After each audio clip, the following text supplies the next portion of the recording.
Oke, selamat malam, teman-teman, selamat malam Kak Imam. Kami dari kelompok 2 untuk final project, mata kuliah analitik bisnis, akan presentasikan hasil final project kami. Pertama-tama izinkan saya untuk memperkenalkan anggota kelompok. Saya sendiri Sheryl Nevidia, kemudian selanjutnya ada Mas Afif, Halo Pak Imam dan teman-teman.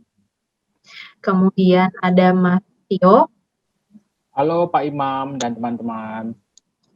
ada Mas Arifin, Halo semuanya. dan yang terakhir ada Mas Robi. Halo, Assalamualaikum Pak Imam, teman-teman. Oke, kita akan mulai presentasinya. Boleh di-share, Mas Arifin?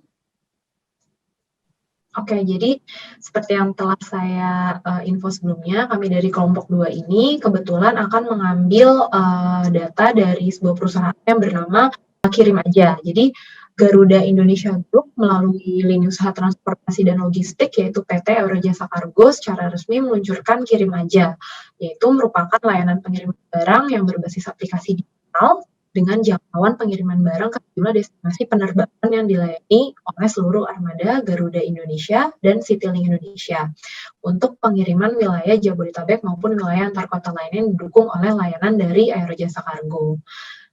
Kirim Aja ini menghadirkan inovasi dalam bidang logistik dengan memberikan komisi langsung bagi pemilik atau pengirim barang dan membuka peluang-peluang baru untuk meningkatkan perekonomian Indonesia. Kemudian kita masuk ke tujuan dan rumusan masalah. Jadi, seperti yang kita tahu, pandemi COVID-19 ini menuntut industri pengiriman barang untuk semakin adaptif dan kreatif mengembangkan peluang bisnis di era normal. Nah, salah satu strategi yang dikembangkan oleh Aja yaitu melalui pemberian komisi dalam layanan pengiriman barang berbasis aplikasi digital kepada para agen. Pemberian komisi ini berdampak langsung kepada transaksi dan penjualan agen Kirim Aja mulai bulan Maret, April, dan Mei tahun 2021. Tren transaksi dan penjualan yang dipengaruhi oleh pemberian komisi ini akan kelompok kami analisis menggunakan analisis deskriptif, prediktif, dan juga preskriptif untuk menunjang pengambilan keputusan di masa mendatang. Nah, hasil yang diharapkan dari analisis prediktif itu adalah prediksi jumlah pengiriman untuk di bulan Juni dan Juli tahun 2021 pada 5 provinsi Pareto, kemudian prediksi jumlah pengiriman untuk bulan Juni 2021.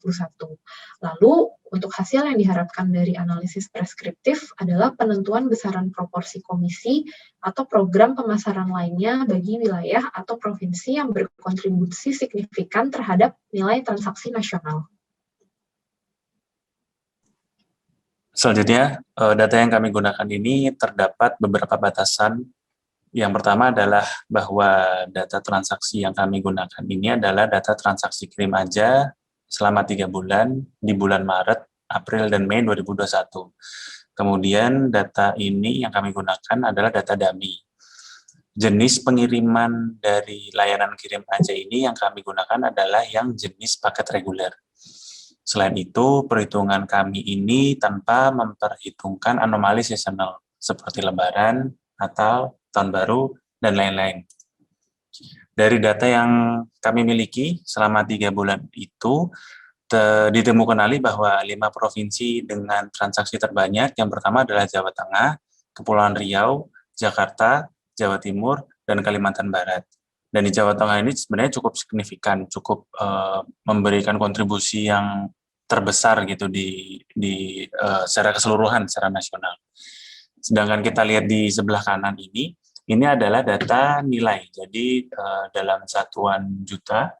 Jadi untuk nilai sendiri nomor pertama itu masih Jawa Tengah, masih sama dengan jumlah transaksinya. Namun yang kedua dan seterusnya ini cukup menarik karena nilai transaksi kedua terbesar ini adalah dari Jakarta. Sedangkan untuk Kepulauan Riau sendiri ini berada di posisi 9. Jadi memang hal ini menunjukkan bahwa nilai transaksi yang banyak belum tentu menghasilkan revenue yang besar. Karena di Jakarta mungkin lebih sedikit, tapi nilainya sekali transaksinya lebih besar. Kurang lebih seperti itu. Dan bisa dilihat di sebelah kanan dan seterusnya. Jadi memang ini cukup menarik gitu. Kemudian tadi kita lihat bahwa di Provinsi Jawa Tengah memberikan kontribusi terbesar. Apabila kita lihat di sisi per kota atau kabupaten, Kabupaten Sukoharjo inilah yang memberikan kontribusi terbesar untuk transaksi dan nilai transaksi selama 3 bulan itu. Jadi di sini kita bisa lihat bahwa Kabupaten Sukoharjo ini sampai berarti saat transaksinya itu nilainya sampai 1,6 miliar rupiah. Dibanding dengan yang lain, Kota Jakarta, terus kemudian ada Surabaya, Denpasar, dan Pontianak, ini Sukoharjo sangat berperan penting di dalam bisnis kirim aja. Baik, terima kasih Mas Arifin atas penjelasan analisa deskriptifnya. Kita akan lanjut ke analisa prediktif. Kita tahu bahwa analisa prediktif mencakup berbagai teknik statistik dari permodalan prediktif, termasuk pembelajaran mesin dan data mining yang menganalisa arus dan fakta-fakta sejarah untuk membuat prediksi tentang masa depan atau peristiwa yang tidak diketahui. Nah, analisa prediktif ini sangat berguna bagi sebuah organisasi dalam membantu proses atau sebagai pendukung dalam mengambil keputusan manajemen organisasi tersebut. Nah, kita tahu bahwa dalam predictive analisis proses itu define project dan data collection itu sangat penting. Analisa prediktif kirim aja bertujuan menentukan pola transaksi menggunakan data bulan Maret, April, Mei 2021 untuk memprediksi jumlah transaksi bulan Juni dan Juli 2021, sehingga dapat membantu manajemen dalam menentukan alokasi program komisi yang efektif dan maksimal. Kemudian, dalam data analisis ini, batasan sampel analisis prediktif sesuai dengan hasil analisa deskriptif berupa 5 provinsi yang menghasilkan jumlah transaksi terbanyak. Kemudian forecast juga dilakukan selama 2 bulan dengan menggunakan data 3 bulan yang ada, dan model analisa prediktif menggunakan model persamaan regresi linear sederhana dengan tingkat akurasi kurang lebih 95%. Kemudian tool yang digunakan untuk analisa adalah Microsoft Excel. Boleh dilanjut? Proses analisa prediktif selanjutnya adalah berupa visualisasi dan eksplorasi. Tujuannya untuk apa sih? Sebenarnya tujuannya adalah mencari dan mendapatkan semua data untuk mengidentifikasi variabel atau tren dan hubungan yang bersangkutan dengan data. Seperti yang dapat kita lihat bahwa di layar kita menampilkan periodenya adalah 3, 4, 5 itu adalah menentukan dari bulan Maret, April, Mei, dan kemudian untuk prediksinya adalah di 6 dan 7 artinya adalah bulan Juni dan Juli. Jadi data yang disampaikan ini kita bisa tahu bahwa untuk bulan Juni dan Juli yang paling bawah itu merupakan prediksi dari transaksi yang akan didapat oleh kirim aja dengan menggunakan data sebelumnya. Kemudian setiap dari provinsi kita lihat bahwa ada tren, ada grafik untuk antara adanya penurunan dan merupakan gambaran dari data yang sudah disebutkan di atas. Selanjutnya boleh dilanjut. Nah, untuk analisisnya sendiri kita juga masuk tidak hanya di provinsi, cuma kita juga eksplor sampai di provinsi tersebut sebenarnya kota mana sih yang memberikan sumbangsih yang paling signifikan gitu kan. Kita lihat tadi bahwa di di Provinsi Jawa Tengah kita lihat sekarang di sini juga selaras bahwa Kabupaten Sukoharjo menyumbang transaksi yang cukup signifikan. Hampir diprediksi akan mencapai 3.155 transaksi di bulan Juli. Terima kasih.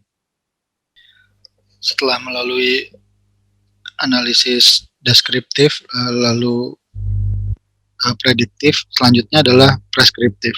Adapun preskriptif ini menggunakan input yang telah disebutkan di analisis sebelumnya, yaitu kita memilih provinsi-provinsi yang signifikan secara nasional yang sudah disebutkan sebelumnya, lalu ada juga provinsi-provinsi yang tumbuh secara signifikan pula.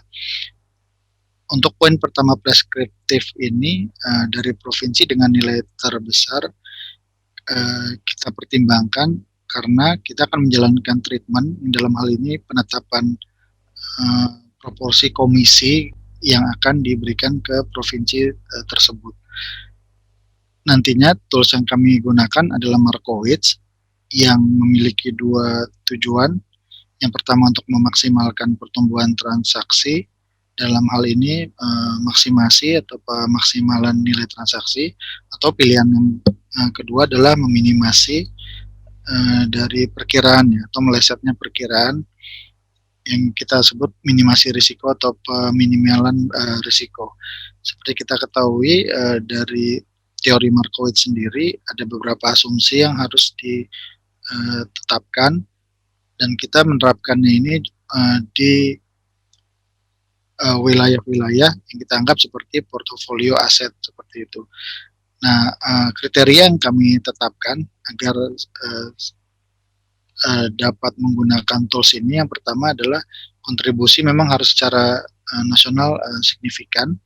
Lalu yang kedua, memiliki kesamaan secara karakteristik geografis jaringan atau network, juga demografi atau dari karakteristik pasar itu sendiri. Ini untuk memastikan bahwa wilayah yang kita perhitungkan adalah wilayah yang bergerak bersama dalam suatu waktu yang memiliki hubungan covariance atau nilai cross antar wilayah. Lalu yang ketiga, pola transaksi, walaupun kita mempertimbangkan variance, kami usahakan memang variansnya itu tidak bergerak secara fluktuatif dan kita pilih yang mendekati dengan nilai rata-rata nasional. Dalam hal ini akibatnya adalah Jakarta dikeluarkan dalam perhitungan karena memiliki varians yang cukup fluktuatif seperti itu. Dan di poin terakhir yang keempat, terpilihlah wilayah Pulau Jawa yang memang signifikan secara nasional, lalu kontributor provinsinya kami pilih Jawa Tengah, Jawa Timur, dan Jawa Barat. Sesuai juga peringkat 5 besar untuk nilai transaksi bagi ketiganya. Boleh selanjutnya. Nah, yang pertama, optimasi model Markowitz ini juga melanjutkan tools yang sama menggunakan Excel dengan fitur solvernya. Yang pertama, peminimalan risiko ini dengan asumsi manajemen kirim aja ini ingin meminimalkan risiko seperti itu. Ketika sudah ditetapkan target penjualan atau target transaksi di suatu tahun atau di suatu bulan, dapat kami ajukan target transaksi tersebut di angka 6%. Kenapa 6%? Ini adalah rata-rata moderat dari expected transaksi atau average transaksi dari Jabar, Jateng, dan Jatim gitu, ketiga provinsi tersebut. Di 6% ini kita jalankan secara solver, keluarlah proporsi alokasi program. Dalam hal ini adalah proporsi komisi yang bisa diterapkan untuk mencapai target return 6%. Seperti yang tertera di bawah, ketiga provinsi ini memang berkontribusi dengan rentang yang relatif merata. Artinya dari sisi manajemen kirim aja tidak terlalu dipusingkan dengan target return 6% dalam pemilihan proporsi. Karena Jabar 30%-an, Jateng 40%, dan Jatim 20% cukup merata, tidak terlalu signifikan perbedaannya seperti itu. Dan dari sensitivitas justru terlihat ada yang kurang normal gitu ya. Ketika di poin sebelah kanan, tabel sebelah kanan, sensitivitas ini kita jalankan di tiap 1% dari target nilai transaksi, dari selisih 8 ke 7, 7 ke 6, ternyata risikonya itu langsung bergerak tidak hanya 2 kali lipat atau 3 kali lipat, tapi rata-ratanya bisa sampai 4 kali lipat seperti itu. Dan manajemen ini dapat menetapkan pertumbuhan di target nilai transaksi di kisaran 6% saja ketika tujuannya masih risk averse gitu ya, jadi memilih yang low risk seperti itu di 6%. Baik, selanjutnya. Dan ketika Excel solver untuk menjalankan Markowitz dilakukan untuk pemaksimalan nilai transaksi, memiliki hasil yang serupa di sisi expected transaction-nya, tetapi justru di proporsi alokasi programnya yang sedikit berbeda. Dengan jalan yang serupa dengan tahapan sebelumnya, kita tetapkan dulu nih maksimal dari risiko.